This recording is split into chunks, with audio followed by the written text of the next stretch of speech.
As atuais guerras, Ucrânia-Rússia e Israel-Palestina, são dois processos históricos que funcionam como sistemas individuais. Cada país é um sistema. A guerra entre eles é, cada uma, um outro sistema, que por sua vez faz parte de sistemas maiores, como por exemplo o sistema Eurásia, no caso de Ucrânia e Rússia, o Oriente Médio, no caso da guerra Israel-Palestina. Mas, ao mesmo tempo, cada país faz parte de outros sistemas que possuem como elementos aglutinantes ideias políticas e sociais, interesses econômicos, estratégias de poder geopolítico e outros. Se colocamos no campo a Israel, por um lado, e por outro ao campo da Palestina, e olhamos o contexto histórico, teremos uma forma simples e bastante certeira de ver este conflito. Mas, sem dúvidas, teremos só uma informação parcial, a não ser que coloquemos dentro do campo a todas as partes, ou seja, a todos os sistemas de pertencimento atuais destes dois países, destes dois grupos de pessoas, observando os objetivos finais de cada um deles e o equilíbrio ou desequilíbrio que imprimem ao conflito dentro do sistema Israel-Palestina. Convenhamos que, evidentemente, o problema Israel-Palestina faz muito tempo deixou de ser de Israel e Palestina, se é que em algum momento o foi. Uma consideração social destas guerras, e talvez mais claramente do conflito Israel-Palestina, é, novamente, desnecessária. Isto porque mais se pareceria a dar uma olhada indiscreta na complexidade destes sistemas, coisa que corresponderia mais aos historiadores que aos consideradores. Seria uma forma de curiosidade que não possui a capacidade de ver a profundidade dos fatos por trás do conflito e só consegue uma visão rasa, que não pode ter respaldo dentro da filosofia sistêmica. Pois se trataria de um exercício de percepção e assentimento sem ressignificação nem transformação. Muito mais ainda se a constelação se faz desde uma outra cultura. Para que um sistema seja positivamente funcional, suas partes devem ter objetivos comuns, devem agir ajustadamente de forma de gerar características emergentes, sensatas e coerentes. Deve sobreviver, evoluir e, em ocasiões, se adaptar e até proceder à sua manutenção. Todos processos que são internos, inerentes de cada sistema. Se as partes não se submetem às necessidades do sistema, este se torna inviável. Se os elementos dentro de um sistema estão em conflito, na medida em que não existam soluções que dirimam ou mitiguem de forma efetiva tal situação, o sistema então pode chegar ao colapso pela sua inviabilidade. Observando desde este ponto, desde esta perspectiva, que é uma perspectiva sistêmica, a humanidade está em colapso. E esta afirmação não é absurda nem alarmista. É uma verdade. Colapsa ao mesmo tempo que há risos, festas, consumo, gente boa ou mais ou menos, e até muitas pessoas trabalhando pela sustentabilidade. Colapsa ao mesmo tempo que uma parte da humanidade mantém sua atenção em outras coisas, em outras urgências. E não é um julgamento, é um fato, do tipo dos fatos sobre os quais trabalham as constelações familiares sistêmicas. Assim, o assentimento coletivo ou crítico para gerar as soluções sistêmicas resulta ser muito difícil de alcançar, pois dentro do sistema existem elementos claros e fortemente conflituantes, onde fora da defesa do que cada um considera seus direitos, uma ou ambas as partes optam pela exclusão, ou seja, mortes e extermínio, como forma de resolver suas necessidades. A constelação social deixa de apontar para uma verdadeira solução para todos, para nos oferecer um novo ponto de vista, uma outra opção de solução, que deveria cumprir, sim ou sim, com o que exige toda solução sistêmica. Do momento da percepção, da tomada de consciência, do assentimento, da ressignificação e da transformação, seja nas áreas das ideias, dos sentimentos, do comportamento, dos conceitos ou dos valores. Tudo isto dependerá do autoconhecimento e do grau de liberdade que se alcança, não só na consciência pessoal de cada homem e mulher, sino também da consciência coletiva, autopoieticamente estabelecida e positivamente interagente com os sistemas maiores aos que se pertence. Perante estes grandes conflitos sociais, só um gigantesco crescimento do assentimento crítico, capaz de virar as condições que impedem o caminho das soluções sistêmicas, teria condições como para destravar o impasse e sarar os relacionamentos entre israelitas e palestinos. Entretanto, a percepção e a tomada de consciência acontecem na consciência pessoal. Até aqui, nas constelações sociais, sem referência a um consulente, trata-se de um olhar para opções meramente utópicas. E a utopia, sem dúvidas, é geradora de movimento, mas não necessariamente de um movimento que conduza às soluções para tamanhos conflitos.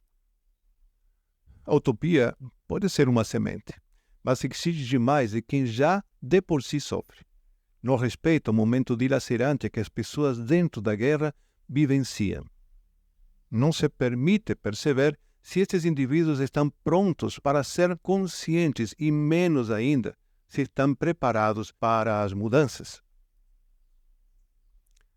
Ainda que grandes líderes tenham um momento de lucidez e de renúncia a tudo aquilo que lhe condiciona, política, ideológica, econômica, cultural e religiosamente, inclinando-se a favor de uma solução que irá contra os grupos aos quais representa e dos quais faz parte, e tomem medidas que iniciem um processo de solução, coisa que já é pouco provável, o que se observa é que sempre existirão aqueles que permanecerão fiéis às suas convicções conscienciais, muitas vezes baseadas em princípios e em vínculos pelos quais estão dispostos a dar sua vida. No entanto, podemos dizer que quando há justiça, as mentes estão quietas, há paz e há espaço para a bondade. A bondade nos faz sinceros, diminui as distâncias e as diferenças, nos faz mais sábios, descartando o mau uso da inteligência e a favor de interesses superiores e humanos. Sendo bondosos, sinceros e conduzidos pela sabedoria, nosso agir na vida será pautado pela correção e pela ponderação constante, nos mantendo no caminho justo que alimenta a paz e a harmonia. Essa é a roda que determina as ondas da vida e as origens de nossa fortaleza e também das nossas fragilidades. O assentimento é fundamental, mas necessita de algo mais. O assentimento é essencial quando é verdadeiro, quando é completo. Porém, quanto de apego ao aceito como bom ou como mau existirá no nosso assentimento?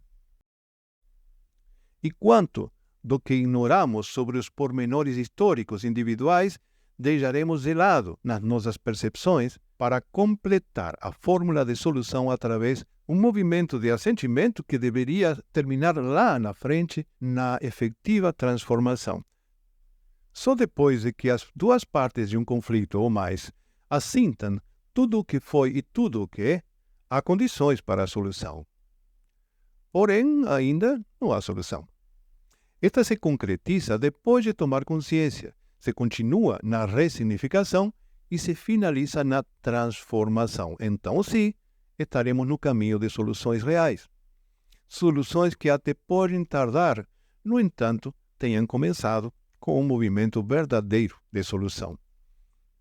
De outra forma, o assentimento não deixa de ser um gesto vazio, uma careta no rosto de quem disfarça para não ser percebido na sua verdadeira essência. A solução tem a ver com o fato de que cada quem assuma seu papel, suas responsabilidades e suas consequências. Senão, não haverá soluções. O silêncio não é dos inocentes. Pessoalmente, como constelador, não me expresso irresponsavelmente perante estas guerras. O que parece óbvio, na medida em que não existe um constelando referente, E quem faz este tipo de constelação se utiliza de representação dos soldados ou das pessoas simples que sofreram as consequências destas guerras, sem colocá-lo no campo, como se faz em toda e boa constelação, todos os representantes principais do conflito, é que continuaremos nadando em um mar de inocentes e de vítimas sem a presença dos reais agressores.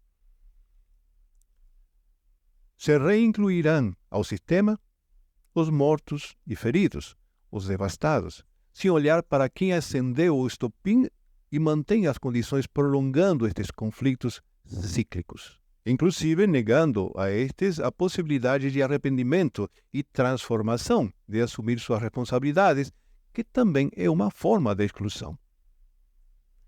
Para que existam soluções, como já dizemos antes, é necessário que cada quem compreenda seu papel nos conflitos e assuma suas responsabilidades e consequências. E essas são ações individuais.